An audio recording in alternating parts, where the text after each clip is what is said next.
은퇴 후 월 150만 원 정도 연금 받으면 그래도 숨통 트이지 않을까요? 많은 분들이 막연하게 이런 기대를 하십니다. 평생 성실하게 일한 대가로 노후에는 매달 꼬박꼬박 들어오는 연금으로 기본적인 생활은 유지할 수 있을 거라고 말이죠. 하지만 여러분, 그 돈, 세금과 건강보험료 같은 것들 다 떼고 나면 실제 통장에 얼마가 찍힐지 혹시 정확히 계산해 보신 적 있으십니까? 오늘 저는 그 충격적인 현실과 예상치 못한 생활고에 직면한 분들의 이야기를 통해 여러분께 정신 번쩍 드는 경고를 드리고자 합니다. 어쩌면 이 영상 끝까지 보시면 지금껏 안일하게 생각했던 여러분의 은퇴 자금 계획을 완전히 다시 짜야 할지도 모릅니다. 믿었던 연금의 배신. 대체 왜 내 연금은 반토막이 난 걸까? 많은 분들이 이런 절규를 하십니다. 국민연금, 퇴직연금, 여기에 개인연금까지 나름대로 준비했다고 생각했는데 막상 받아보니 액수가 너무 적어서 당황하고 좌절하는 경우가 정말 비일비재합니다.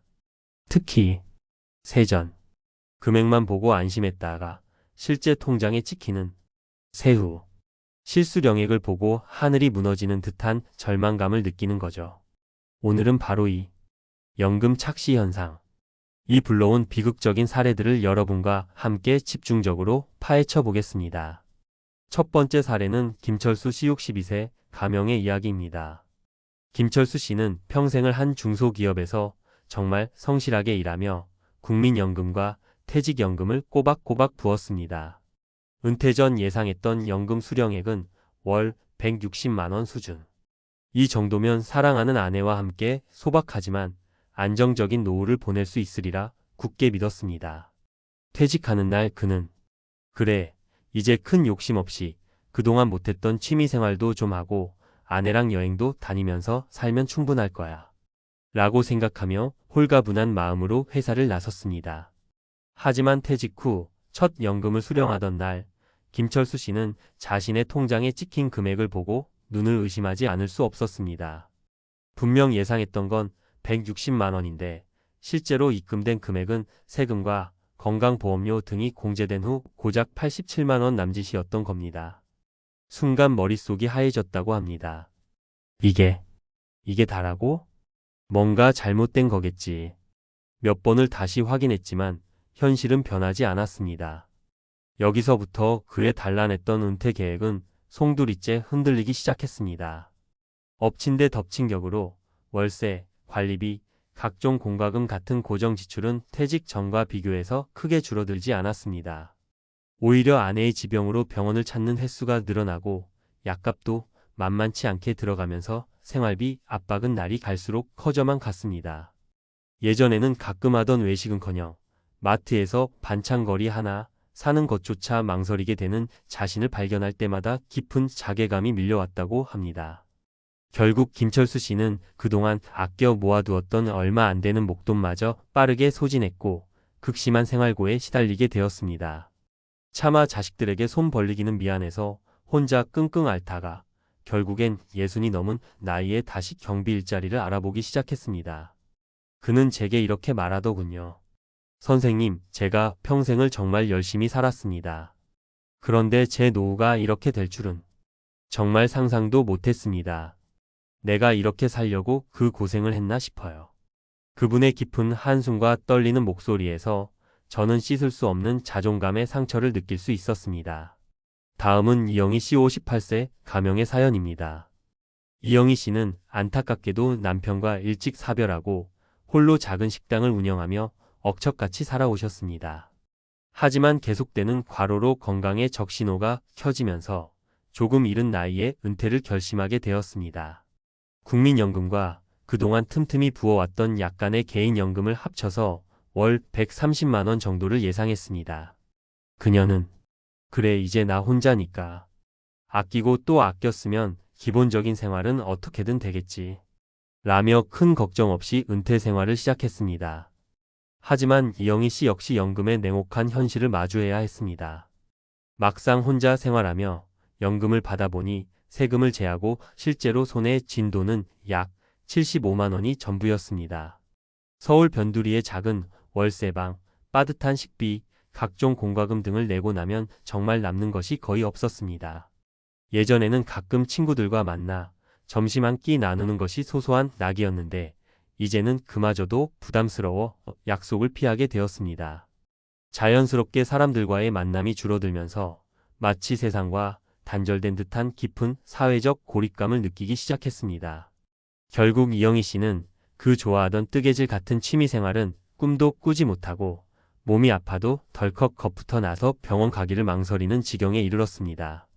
그녀는 제게 눈물을 글썽이며 이렇게 말했습니다. 선생님, 정말 숨만 쉬고 사는 것 같아요.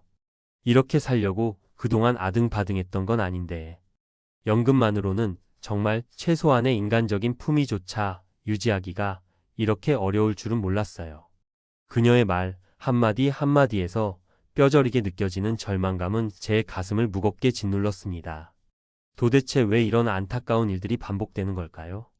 첫 번째 원인은 바로 세전연금액의 함정과 우리가 간과하기 쉬운 세금 및 공과금 때문입니다. 대부분 연금 예상액을 안내받을 때 우리는 세전 기준으로 듣게 됩니다. 하지만 실제 연금을 수령할 때는 소득세와 지방소득세가 꼬박꼬박 원천 징수됩니다. 여기서 끝이 아닙니다. 더 큰 문제는 퇴직 후 건강보험 자격이 직장 가입자에서 지역 가입자로 전환되거나 소득이 있는 피부양자에서 탈락하게 되면 그야말로 건강보험료 폭탄을 맞을 수 있다는 점입니다. 많은 분들이 이 부분을 너무나 쉽게 간과하십니다. 두 번째 원인은 은퇴 후 지출 구조의 변화를 제대로 예측하지 못하고 무시무시한 물가 상승의 힘을 얕보는 데 있습니다. 은퇴하면 왠지 지출이 줄어들 것이라고 막연하게 생각하시는 분들이 많습니다. 하지만 실제로는 의료비, 자녀 및 손주 관련 경조사비, 그리고 생각보다 많이 드는 여가생활비 등 예상치 못한 곳에서 지출이 늘어날 수 있습니다. 또한 매년 꾸준히 오르는 물가 상승률을 고려하지 않으면 명목상 같은 금액의 연금이라도 그 실질적인 가치는 계속해서 하락하게 됩니다. 10년 전의 100만 원과 지금의 100만 원은 그 가치가 완전히 다르다는 것을 우리는 잊지 말아야 합니다.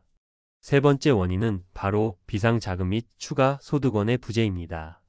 오직 매달 받는 연금 수입에만 의존하는 것은 정말이지 너무나 위험한 발상입니다. 갑작스러운 질병, 사고 혹은 가족에게 급하게 돈이 필요한 상황 등 예상치 못한 지출이 발생했을 때 이를 감당할 비상자금이 없다면 곧바로 생활고로 직결될 수밖에 없습니다. 또한 건강이 허락하는 한 소액이라도 꾸준히 추가 소득을 얻을 수 있는 준비가 부족했던 것도 이분들이 어려움을 겪게 된 중요한 이유 중 하나입니다. 그렇다면 우리는 이런 비극을 피하기 위해 무엇을 어떻게 준비해야 할까요? 첫째, 지금 당장 여러분의 진짜 연금 실수령액부터 정확히 파악하십시오. 국민연금공단 내연금 사이트를 방문하시거나 가입하신 퇴직연금 및 개인연금 상품의 금융기관에 직접 문의하여 세후 예상 실수령액을 반드시 확인하셔야 합니다. 이때 단순히 세금만 빼는 것이 아니라 건강보험료 등 추가적으로 공제될 수 있는 항목까지 꼼꼼하게 따져보셔야 합니다. 어쩌면 그 결과가 충격적일 수도 있습니다. 하지만 이것이 바로 냉정한 현실을 직시하는 첫걸음입니다. 둘째, 은퇴 후의 현실 생활비 예산을 아주 깐깐하게 짜셔야 합니다. 현재 여러분의 생활비를 기준으로 은퇴 후에 줄어들 것으로 예상되는 항목의 출퇴근 교통비, 직장 관련 의료비 등과 오히려 늘어날 것으로 예상되는 항목의 의료비, 여가활동비, 경조사비 등을 구체적으로 계산하여 월별 그리고 연간 예산을 세워야 합니다. 이때 앞서 말씀드린 물가 상승률까지 반드시 고려하여 최대한 보수적으로 계획하는 것이 중요합니다. 막연한 기대는 금물입니다. 현실은 생각보다 훨씬 냉정합니다. 셋째, 최소 3년치 생활비에 플러스 알파에 해당하는 비상자금은 선택이 아니라 필수입니다. 예상치 못한 질병, 사고 혹은 긴급한 자금 필요 상황에 대비하기 위해 최소 3년치 생활비에 해당하는 비상자금을 별도로 마련해 두셔야 합니다. 그리고 이 돈은 쉽게 꺼내 쓸 수 없는 곳에 안전하게 보관해 두고 정말 위급한 상황에만 사용해야 합니다. 이것이 바로 여러분의 노후를 지켜줄 마지막 안전망이 될 수 있습니다. 넷째, 건강과 시간을 활용한 추가 소득원을 적극적으로 찾아 나서십시오. 연금 외에 추가적인 현금 흐름을 만들 수 있는 방법을 지금부터라도 진지하게 모색해야 합니다. 건강이 허락하는 한 예전에 해보고 싶었던 소일거리나 자신의 경험과 재능을 활용한 프리랜서 활동 혹은 정부 지원 일자리 프로그램 등을 알아보시는 것도 좋습니다. 만약 해당되신다면 주택연금이나 즉시연금 같은 금융상품도 고려해 볼 수 있습니다. 액수가 크지 않더라도 매달 꾸준히 들어오는 추가 소득은 여러분의 경제적 안정뿐만 아니라 심리적 안정감에도 정말 큰 도움이 될 것입니다. 오늘 제가 말씀드린 월 150만 원 연금의 배신, 그리고 그로 인한 생활고. 이것은 결코 먼 나라 남의 이야기가 아닙니다. 지금 이 순간에도 나는 괜찮겠지. 어떻게든 잘 되겠지. 라는 안일한 생각이 어쩌면 여러분의 평화로운 노후를 한순간에 악몽으로 만들 수도 있다는 사실을 명심하셔야 합니다. 하지만 너무 절망하지는 마십시오. 지금이라도 결코 늦지 않았습니다. 오늘 제 이야기가 여러분의 마음에 작은 경종을 울렸다면 지금 바로 냉정하게 여러분의 현실을 점검하고 철저하게 대비책을 세우십시오. 오늘 이 영상이 여러분의 현명하고 안정적인 은퇴 준비의 어두운 밤길을 밝히는 등불이자 든든한 길잡이가 되기를 진심으로 바랍니다. 오늘 이야기가 여러분께 조금이나마 도움이 되셨다면 구독과 좋아요 꼭 부탁드립니다. 여러분의 작은 응원이 더 유익한 정보를 나누는 데 큰 힘이 됩니다. 다음 영상에서 더욱 알찬 내용으로 찾아뵙겠습니다. 감사합니다.